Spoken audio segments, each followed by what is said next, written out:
Vamos España! Spain claims season 4! They underestimated us. I don't think they fully expected us to be able to fight with them in those conditions. The G-forces got me, and in that moment I already knew like something was wrong, but I didn't really know what. It was quite hard mentally to get through that. Some of us already started screaming, and Diego's like, "Come on, focus, guys, focus!" And we're like, "Woohoo!"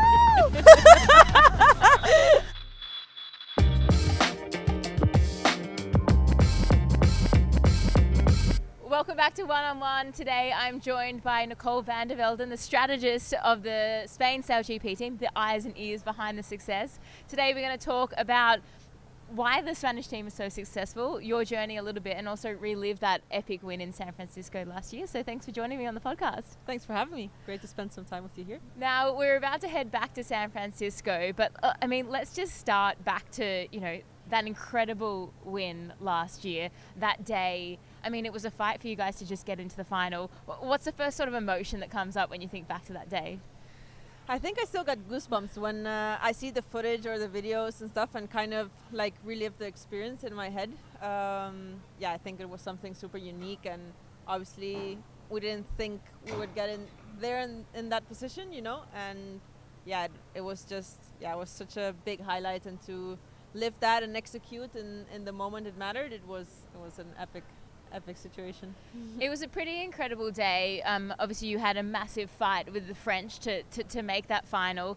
Were you nervous? Were you just sort of going about and doing your job? I think like as an athlete, for me anyway, I'm really nervous until I get on the water and then I can just lock in. But what's it like for you? What were you feeling that morning? Yeah, I think it was quite an up and down weekend, because obviously after the first day we were in quite a tough spot with the French. And they were sailing amazingly. So we knew we really had to get out and give our best on the Sunday and kind of try to shake them up in that sense and really do a good job. So I think it was more of a full focus kind of mode. And I think I have a bit the same as you. Like once you're on the water, you just kind of forget of everything that's happening around and just really focused on, I think it was a bit of a team thing. Everyone was just really focused on doing their job and doing their job as best as they could, and that in the end creates that the whole team is working really well together. So it was really cool to see that under those circumstances and under the pressure that the team was managing to work that well together. And you got in the final and you were up against New Zealand and Australia, who they're pretty good at F50 sailors out there. And they were sort of tussling in the pre-start. As a strategist, you're the eyes and ears. Were you kind of like, we got a free run here, guys? Or what was that like in the pre-start? Yeah, it was a bit of a flashback to Bermuda, I think, because there we had also the final with them, and it was a similar starting situation. I don't think they fully expected us to be able to fight with them in those conditions, because from the past we were clearly not one of the strongest team in windier stuff. So I think maybe they underestimated us a little bit, which obviously made our lives a bit easier in that moment. And I think we executed that perfectly. But it was a big Bermuda flashback. I think Bermuda was a big, confidence boost in that sense, that we could go one-on-one with them and come out on top.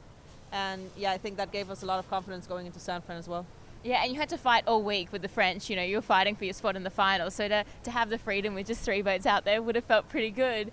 But also, I guess, it was a pretty tough race. Obviously, it was windy. The Aussies were kind of coming back at you. So you never really felt like, I imagine you never really felt like you had the win until you rounded that final turning mark. You squeezed around it, really. I think once we squeezed around it, some of us already started screaming, and Diego's like, "Come on, focus, guys, focus!" And we're like, "Woohoo!" I was one of those guilty ones. But that's when you kind of see, okay, they're too far. We're gonna manage to get this, But until then, I think maybe the moment they kind of missed their tack was a moment we were like, okay, we can really do this now. But it's never over till it's over. We know that about sailing for sure. And I remember I did an interview with you. You guys had your trophy. You were there with the grandstand. The champagne was spraying, and I asked you a question, and you're like, I have no idea what you just asked me, but we're really happy. But the celebrations looked incredible. You were getting thrown up in the air. What was that like for you as an athlete? Yeah, it was. It's hard to put into words, really. Like, I think, yeah, it was just a big mix of emotions, like happiness, excitement, and also just like gratitude, and so cool to be able to do that with, like, your teammates and your friends, and yeah, it was a really heartwarming experience, and yeah, I remember it as like just feeling really, really happy. You've done some amazing things like within your sailing career. We actually competed against each other at the Rio Olympics in the NACRA 17, and then you represented Aruba then before you changed your nationality to Spanish, but you went and sailed the 49er FX and the IQ foil, so you like to go fast. Do you think all that experience has really helped you once this Spanish team were like, we want you to be a strategist? Like, you've done such different racing at such different levels. You've been able to take that into the team? Yeah, I think that was a big plus. Also, they were all really different. Like, the NACRA's mixed, and then the FX was obviously a 2-girl team, and then the IQ I was all by myself, and yeah, it was a lot of different situations and different dynamics and team dynamics and how you work together in different areas. So I think that shaped me a lot as a sailor, and also, as you said, they're all fast boats, but the racing is still quite different in the end. So I do think all of those experiences shaped me up to have like a lot of varied knowledge and skills. Maybe it didn't make me the best, clearly in those classes, because you need that consistency to kind of grow, but I do think it's made me like very all around in many different areas. And I mean, obviously you bring that experience, but your team, you're all really good friends, like you know each other so well. What sort of that dynamic like? What do you bring as like a person to the team? That's a really hard question. Do you bring the fun? Do you bring the energy? Are you serious? Are you like the glue that holds everyone together? Do you have to look after everyone, or you just? It does feel a bit like the last one very often, especially when you walk into the changing room. But yeah. You guys just hang your sailing gear out. No, but yeah, I do think like in the end there is a bit of difference, between girls and guys and those kind of things, like the changing room or like little things. So clearly I do think in the end, like, I mix it up a little bit in the team in that sense. And yeah, I think I like to smile a lot, so I hope I bring some happiness into the team. But yeah, I think especially lately I've thought about it a lot, and I really feel very, very appreciative of being able to do this with a team that feels like family. And yeah, I also feel very appreciated by them as well, and I think that's an amazing feeling as an athlete, to feel valued and appreciated, and like everyone wants to have you around. Well, as a team, you obviously, something clicked last season. I mean, I know there was some crew shake-ups and things like that, but you were last the season before, won in San Fran, but your first win was in LA. What was that first win like? Did it feel like you finally sort of broke through and you were like, guys, we can do this, and you could continue that momentum? I do think it was a bit of a confidence boost, in the sense that, okay, we can make it into a final and we can come out on top. It was the first final we made in the new team dynamic, and yeah, to come out on top, I think we didn't believe it in that moment that actually happened. We'd come from finishing quite bad last season, and yeah, it was only the second event in. So I do think that gave a big confidence boost, just knowing, okay, we have the skills, we just need to put in the work. And yeah, that's what we tried doing the whole season. And we were going quite well when it was light, but then we were missing in strong winds. So we knew like kind of where our strengths and weaknesses were, and we just really tried to focus on working on those as well as we can. And we know in SailGP there's not much time, so yeah, we really had to be structured with what we wanted to do. You seem like a team that is, really good at fighting back. Obviously, everyone at SailGP, they're really good sailors. Everyone has to fight back, but kind of have this like never give up attitude. Is that how you describe your team? Yeah, I think so. I think we do feel like, we're really good at scrambling back, in the fleet, and just we make a mistake, but we're already thinking about the next thing. And I do think that's a really, really strong thing of the team. Obviously, we'd like to just nail the start and just do the racing Lead first from the from front there. and get in front and stay in front. Yeah, that would be epic. But yeah, I do think that's very important. And in the end, with how the SailGP racing is, I think that's an important skill to have as well. Now we have the first ever doubleheader with LA San Fran. You guys won in LA, won in San Fran. What's it about California that you guys like so much? That's a good question. They're very different venues, and then we have Bermuda as well, obviously, that you guys won. But at the moment, undefeated in West Coast. No, no, but yeah, I think it's coincidence. But yeah, I think in LA, I think we were a bit lucky with the conditions we had and how the racing was, in that sense that it really paid to our strong points. And I think when we got to San Fran, we were really well prepared for that race and to perform. So yeah, I think it was a long process because it was almost a year from one event to the other.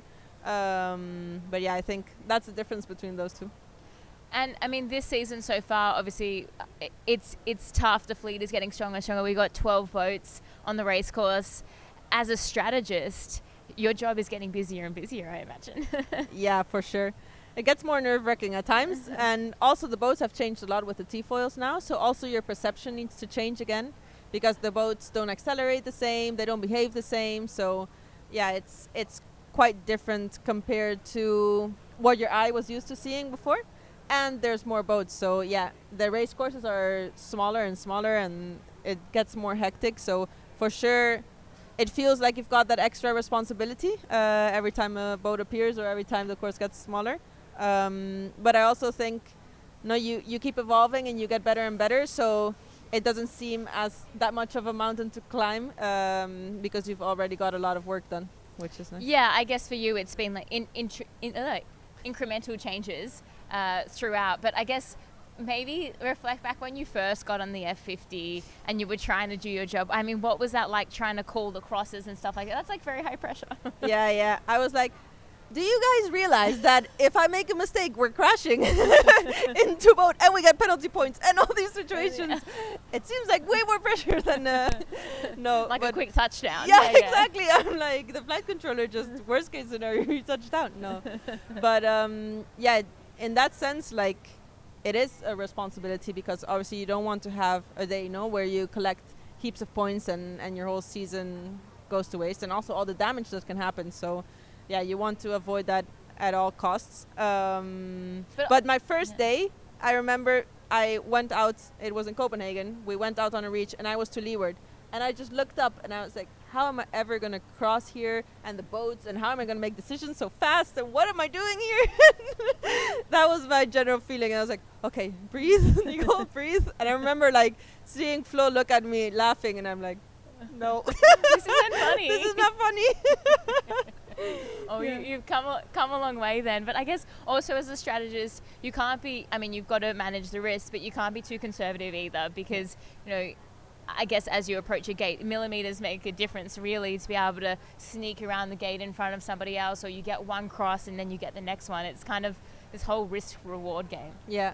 And I do think that comes a lot with confidence and time, Like the more time on the boat, the more you're willing is maybe not the best word, but yeah, the more you're willing to put into that risk or ready to do it. I don't know what word to use. Any confidence comes from preparation. Yeah. So the more you do, the more you train. You're like, okay, I've seen this situation before. I think we're good. Yeah, and then okay, phew, I got it right. Yeah, and then with this, you understand the speed differences better, so you understand more when you can swing behind or not, and things like that. Or when you're like, okay, we can cross or we can go for it.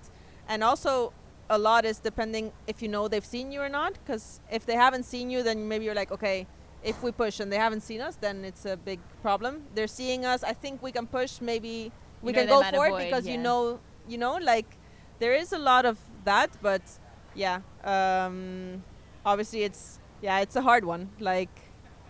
It's so difficult. Obviously you need to build trust within your team. They need to trust you. But then there's a lot of trust with the other teams. As you were saying, if you, whatever situation you get into, sometimes, the boat gets out of control, or you fall off the foils, or you have a crash down. But you really need to trust the other sailors out there are going to do their best to avoid you. And I think in Sydney, I mean, if I just think about the German and Brazil incident, the way that, you know, Martina was able to minimize damage was pretty incredible. But if she didn't see them, it would have been catastrophic. Yeah, and also already there, no, you're seeing the cross and you don't see anyone. For me, it's when I don't see anyone in the middle of the boat, I'm concerned. And I'm like, okay, even when we're on starboard, I'm like, I'm not sure if they've seen us or not, so I don't know what they're doing yet. So yeah, I think that also, yeah, there's a lot of little things there that make a difference. And the more boats we are, the more those things come into play, I think. And do you have a little strategist union? Do you guys sort of talk like or is it competitive? Like I know when, you know, the women's pathway program came in, everyone was, okay, let's upskill as quick as possible. We want to get better. Or is it now like you guys are settling into your role and you're like, oh, I'm going to do it my way? No, I think there's a really, really like I think we saw it a bit in Dubai when we had the women's training, like really trying to push each other to learn and help each other to learn and evolve as quick as possible. And I think we all want that for each other. So I think that's for sure there. Like we all want to see each and every one of us do the best they can inside their teams. But I do think in the end you start growing into your role. So at the same time, all of the teams do things a little bit differently. So the strategist role also depends a lot in what team, what it exactly entails, you know, like everyone does it slightly different. So I don't think two of us have the exact same jobs or you know, things we're doing. So you share a bit that information of what you're doing or thoughts, but now it's gone a bit more personalized, I think, for everyone compared to the beginning. I guess you can share a little bit because everything's shared with SailGP. They can dial into your comms, hear what you're saying. So yeah, no you secrets. can't hide, so might as well be honest. One thing we did see was you in Auckland get a little bit beaten up. I think you've been nursing this knee injury. Maybe just tell us, like, let's start at the beginning. What happened there in Auckland? And it sounded like you had a big hit. Yeah, I was still crossing when the boat started turning.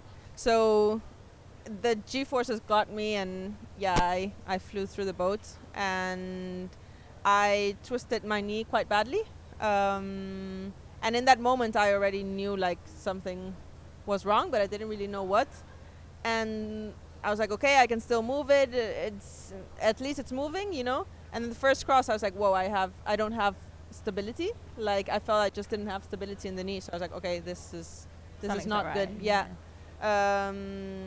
So then, yeah, it's quite hard because you're like, okay, keep going, like, because we were in the middle of the race. We were just at the first bottom gate. So you're like, okay, go. I'll see how I manage to, you know, like just move and see what happens. And then, yeah, after the race, we decided that I would stay on the boat. And I just got my new technique of crossing on the bum from side to side. Sliding across the Yeah, so it was maybe not the prettiest way, but it was quite hard mentally to get through that, especially because you don't know yet what's going on, you know, and you feel like, okay, I've got an injury here, but I don't really know what I have. You do feel like, okay, it's not getting worse, but I don't know what's happening, you know? And as an athlete, you're like, oh, I think I can handle it, but am I going to make it worse? Is that going to push me back further down the track? Yeah. It's such a hard decision to make, like, in the moment when you're going, like, 80 kilometers per hour, yeah. racing in a 50. Yeah, for sure. And I think that's where my crossing on the bum came in. I was like, okay, technically I can stand, but it just doesn't feel okay. So if I can make it on the bum, and if I don't make it, well, then I didn't make it, you know?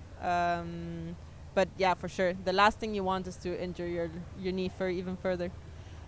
Pretty incredible though, because I think that was earlier in the day, and then you made the final. Was that before the final? Yeah, it was in the first race of the last day. Auckland was not an easy event. It was a tight racetrack, lots of maneuvers, really bumpy. So pretty incredible. And then making the final, were you like, oh, this was so worth pushing through the pain? Well, I was kind of like, now it has to be a 4 race day. Like, can it not just be 3 now? Yeah, I think I didn't even kind of realize, like, I was just so focused on, like, myself and doing, like, my job and focusing on my knee and keeping, like, my knee safe, that I kind of, like, disconnected from anything else that was happening. So once we finished, I was just like, okay, I need to leave. I need to go check out what's going on. So yeah, it was a bit of a weird feeling. Like, I don't think I said, like, inside the team, no, it was not the same feeling as normal when you get into the final and you're there, because obviously it's not fully okay. But yeah, I did feel like at least proud of myself for pushing and helping the team to get there.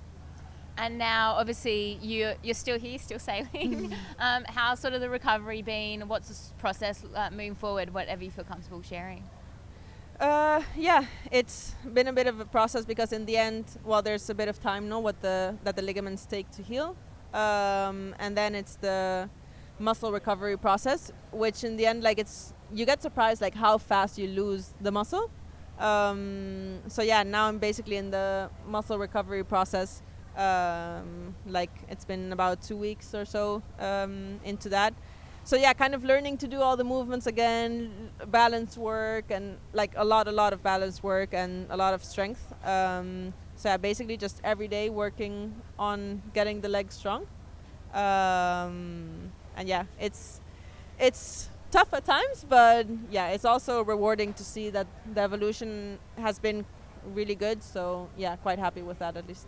It's always a mental challenge, I think, when you have an injury. You're like, I just want to be better, but you know you have to go through the steps. It's the same when, you know, you're learning to sail on F50 or becoming a strategist. You're like, I want to be the best at this immediately, and you have to always go through the steps. And I mean, you as a person and as a team have done an amazing job of that. Obviously, winning last year, and now it's a new season and new challenges ahead. Are you looking forward to the rest of the season?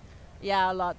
Yeah, it's I think, yeah, personally as a team, like, we're growing a lot, so that's really cool, and just kind of getting into a season with a different mentality, and kind of experiencing how that is, the expectations, having gotten the result, and kind of what that brings in challenges, because in the end it brings a lot of different challenges into the team. And then we've got some epic venues, some new venues, so that's going to be really cool. And it's nice to see the league growing. It's cool to see like how many people are engaging as well with SailGP, and in sailing that's something that we haven't had before at all. So I think that's really exciting and really cool, and the racing's tighter and tighter. So I think as an athlete it's a really exciting time. Yeah, it's awesome to be a part of. Well, thanks so much for sitting down and chatting and giving us a little insight into the Spanish team. Thanks to you. Well, that's it for this episode of One on One. Make sure that you subscribe, ping that notification bell, because we'll be back. We're doing a podcast every other Wednesday of the month, so we've got more coming. Let me know in the comments who you want me to chat to, and I'll see you next time.